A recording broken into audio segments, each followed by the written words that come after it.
The penitentiary in Arecibo had a pig farm, and all of them were killed by something. They were about 65. 65 pigs? 65 pigs. And were they mutilated? They were butchered in the inside right. a local state prison, and you know. Why were they at the prison? Were they like, food for the inmates? Yes, food for the inmates. Okay. They had a local farm, they had pigs, and then they would get food from them. And were they attacked like a classic chupacabras attack? They had a hole, a perforation under, in the armpit. In every one? In every one. Huh. Just there.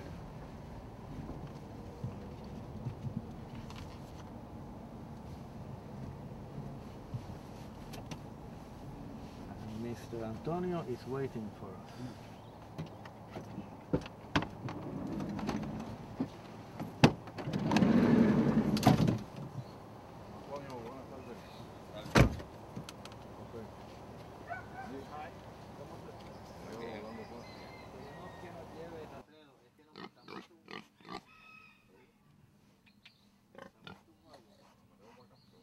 Esa noche yo sentí los perros ladrando, los perros ladrando. He heard the dogs barking. Sí. Entonces, pues por último prendí la luz.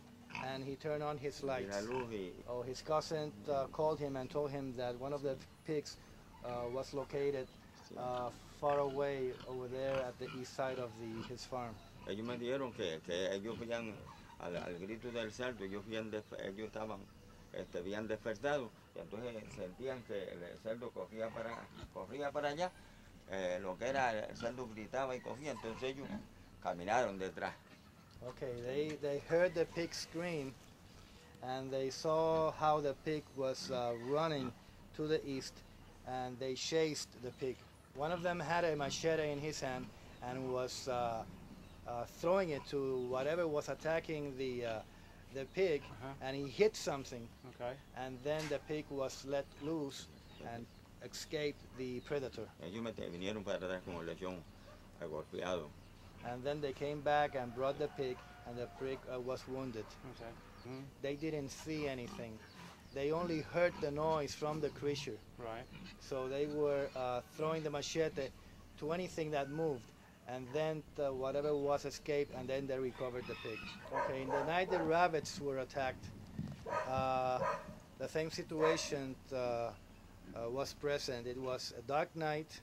He heard the dogs barking, just like we're hearing them right now, and then he turned on the light. He didn't go out. Next morning at sunrise, he came out and he saw all his rabbits spread and killed all over the floor. The back of the neck, 3 puncture wounds. Right. Okay, so it must have been the same animal. Porque eran 2 arriba y 1 abajo. Se da muestra que es un animal que tiene colmillos arriba y un colmillo casi abajo, porque lo que hace una herida abajo. Okay, so he's saying that they were very strange biting marks because there were 2 wounds, as if the animal had 2 front teeth, and then another wound, as if the animal would have only 1 tooth underneath. Oh, okay. So for him, it were very strange wounds. He thinks that it may have the form of a dog, but it moves by jumping from one place to another. All right. Tiene fuerza porque las hablas que rompió no eran fáciles de romper. Y él tiene ganado y con fuerza. And whatever it was, it's very strong because it opened, it broke the cage to get the rabbits. Now, did it break the cage doors, or was it trying to actually? Did it show some sort of intelligence in trying to open the doors, or were they just twisted metal? Okay, no, he just broke the cage. Ripped it open. He says that it was very easy to open the cage, but whatever it was, decided to destroy the complete cage to get inside. Okay. So that's why he thinks that whatever the creature is, it must be the size of a dog. The pigs and the rabbits had the same kind of wound, and they had a width of 4 inches, or a length of 4 inches, and they went down 3 inches and a half. So whatever it was very heavy. Okay. In a dog attack, they leave a lot of footprints, Right. and they disturb the ground as they move to try to break the cage. But in this case, the footprints were very distinctive. They can be readily identified. Okay. So that's why he thinks it is not a dog. All right. It is the size of a dog, but it is not a dog. Okay. Well, Wilfredo investigated this case, and he interviewed the cousins of Antonio. Right. According to their testimony, they were chasing whatever it was that attacked their farm, taking wild blows to the animal.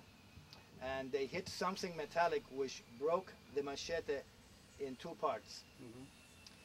The next day, some people came in a black car with black suits and impounded the machete, and they did not tell Antonio's cousin where were they taking the evidence of the broken machete. Right. Wilfredo also saw and took samples of the footprints left by the attacker, and he took those samples to local veterinarians and experts, and nobody could identify what animal could produce these kinds of footprints.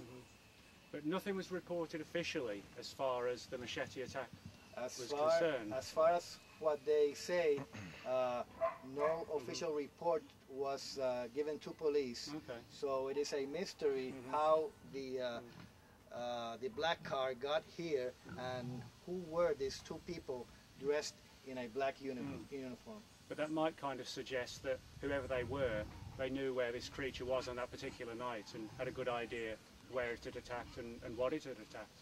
Right. And also shows that they have the power to impound evidence and take it away. And was any follow-up investigation done by Wilfredo to try and determine who the people were and where they were from, or did it just remain a mystery? He tried to investigate if these people were people from the press or from a local TV station. So he called everybody up, and they told him that they didn't know of the event and that they didn't send anybody to cover the scene of this attack. Okay. And what are Wilfredo's conclusions based upon his research, not just into these cases at the farm, but the chupacabras, mythology, law, encounters and reports in general? ¿Cuál es tu conclusión de todos los ataques que tú has investigado en Puerto Rico sobre qué podría ser esto de chupacabra? La mayoría de los ataques que yo he investigado, lo que han arrojado es que se puede ser adjudicado a perros principalmente, en otras ocasiones a quizás algún animal exótico que haya sido introducido en la isla. De 100 casos que se pueden investigar, quizás el .99 de esos casos sería un caso que sería meritorio investigar, como es este caso, ya que presenta unas características diferentes a los demás debido a las huellas que dejó. Actualmente nadie puede decir que es un chupacabra porque no se ha capturado uno de existir el mismo, y no hay evidencia tangible que diga que el chupacabra es esto, o es aquello. What he's saying is that of all the cases that he has studied, it seems that dogs are the main cause. If he looks at 100 investigated cases, 99% can be readily explained by dogs or other type of exotic animal. Right. But there is a fraction of 1% that needs more investigation, like this one right now that happened here 4 years ago. He also says that since nobody has seen really this creature, it's very difficult to speculate what kind of animal are we talking about. But do the unexplained cases, the ones that after investigation still defy explanation, do they still seem to fit the same pattern, or are they random? The 1% that's left over, do they all seem to be similar attacks?